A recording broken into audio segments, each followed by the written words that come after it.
Hi friends, Chrissy Velez here. Thank you again for inviting me to be part of the Spiritual Soul Center and allowing me to share another message with you.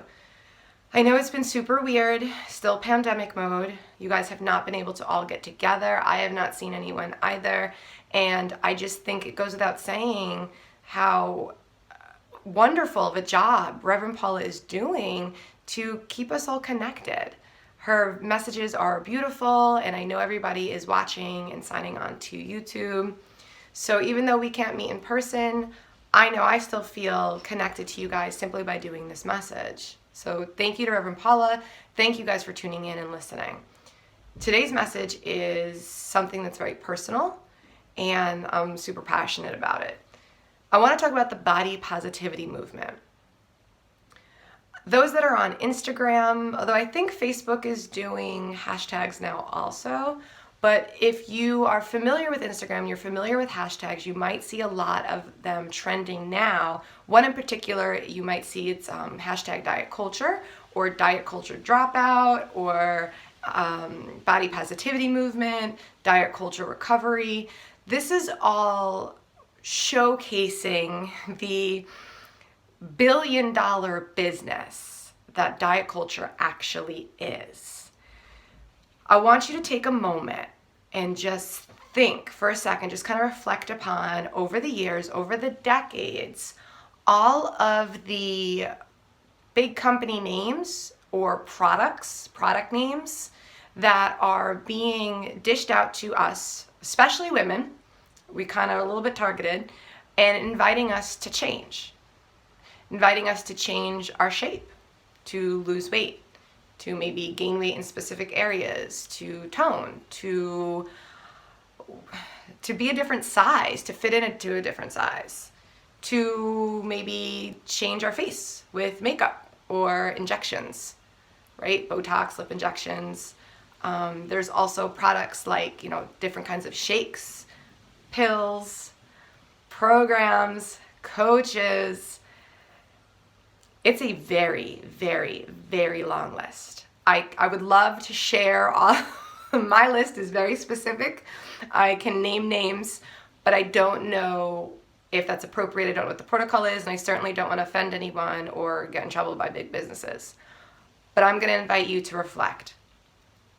Reflect upon all of those names that show up and invite you to be different, to look different. Even hair dye. It's a long list. And some of it might not be so extreme, and some of it is extremely extreme. I often wonder what would happen if all of us woke up tomorrow and decided to love the bodies that we're in, and maybe not put so much pressure on these vessels, because that's kind of what it is, right? We are this infinite source energy, this eternal spirit, and we jump into these human bodies, these skin suits, and we anchor ourselves here on earth to have a human experience. Good, bad, or indifferent, we're here, we're being human, we're having a human experience. But so much pressure and so much focus and attention is being put on what these skin automobiles, these vessels, these human bodies, what they look like. Now,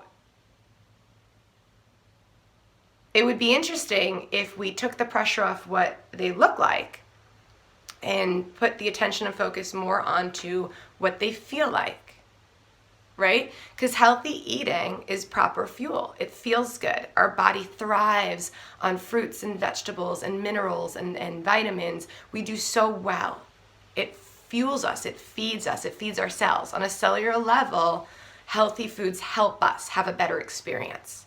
And movement, regular exercise, going for walks, basic calisthenics, stretching. These are all so good for our bodies. They keep us limber, they keep us moving, they help our joints and our muscles. These are all positive things. But in the big industry of diet culture, they have taken words like health and wellness and kind of put a spin on them. And it becomes very focused on what the scale says and your abdominal definition and all of these chasing, I call them chasing the carrot goals, right? You set a goal, you hit it, then you have to set another goal. And it pulls away from the fun in movement, that joy, that feeling, that sensation, and puts it very goal-focused, result-focused. I've seen many people walking around with tracking devices, right? Like the Fitbits and other things that tell you how many calories you've burned, how many steps you've walked. And it sounds like a positive thing in the beginning, but I've seen it take a turn.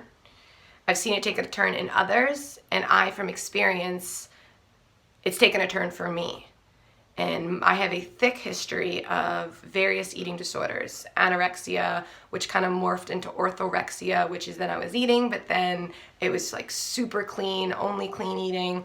It was very obsessive, hyper-focused behaviors. And then, of course, I've experienced also over-exercising. It's called disordered fitness.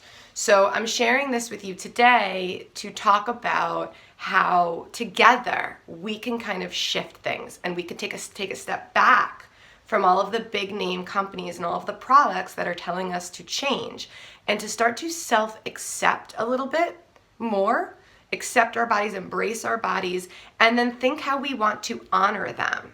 We can honor our bodies with movement and exercise. We can honor our bodies with healthy foods, but it doesn't have to be this one-dimensional approach where holidays like Halloween we just experienced is known as a cheat day. Restrictive eating, there's no longevity in it. There just isn't.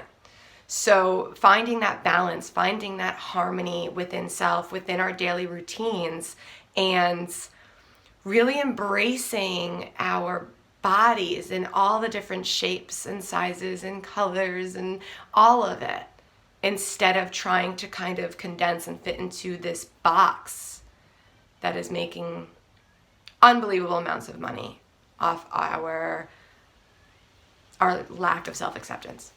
So I'm all for body positivity. I am all for healthy eating and exercise, but I'm also all for balance and honoring our bodies, listening to our bodies, not resisting rest, knowing when it's time to rest, knowing when it's time to move.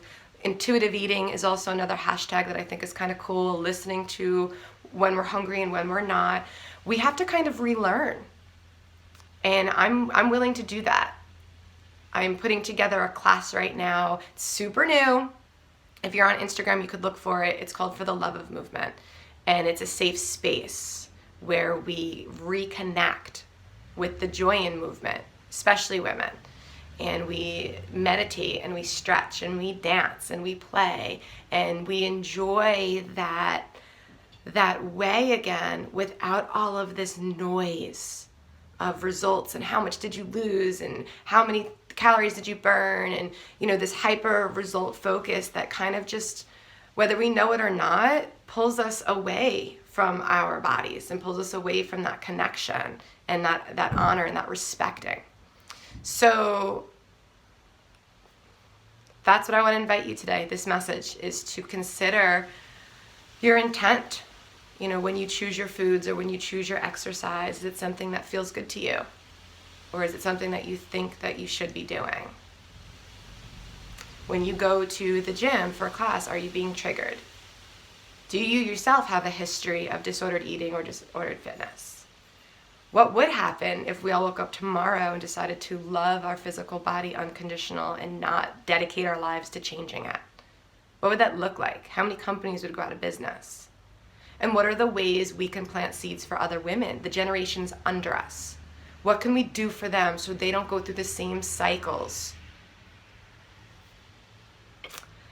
So as we go into this meditation, which I'm going to start now, I want you to really consider all of that and step into a space of thanking our bodies, giving gratitude to this vessel that allows us to have the human experience, and how it's perfectly imperfect in all the right ways right now. So let's take a deep breath and release. Inhale and release.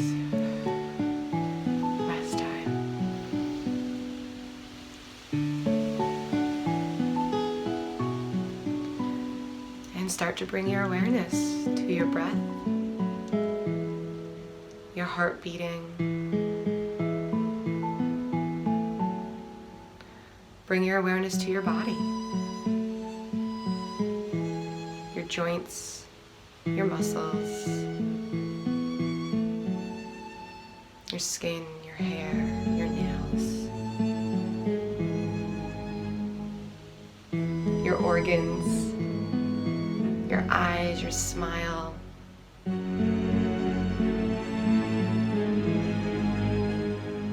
Bring awareness to your senses.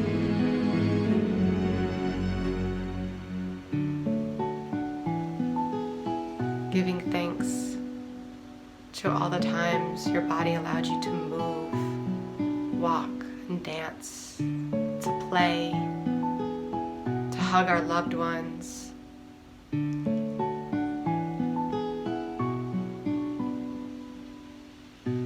Connect to the physical vessel that is.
And as you come back to the awareness. You can open your eyes and take notice to how you feel. I bet your body is thanking you for this meditation. Until next time, guys. Thank you, Chrissy. Thank you for sharing your story and your message. You know, sometimes I think when I talk about spiritual things, I talk so often about them, and maybe I've ignored the body. She's right. We are here in these skin suits. We are having this human experience, and I appreciate that she drew our attention to how sometimes we ignore that, or we try to change something that's really not calling out to be changed. It's really calling out to be loved, to be honored, and to be respected. And so thank you for reminding us to pay attention to our body, to be grateful for all it's given us, to feel good about how we move, to feel good about how we choose food and what we choose to use for energy, to have that awareness, which is always the first step, the awareness, and to check in with ourselves about feeling good in our body. So thank you, Chrissy. Thank you for that message. Look forward to seeing you on Uber Conference at 11 o'clock today. So let's close at Spiritual Soul Center the way we do each week with this prayer. May I be filled with loving kindness. May I be well. May I be peaceful and at ease. May I be happy. May all beings be filled with loving kindness. May all be well. May all be peaceful and at ease. May all be happy. And amen.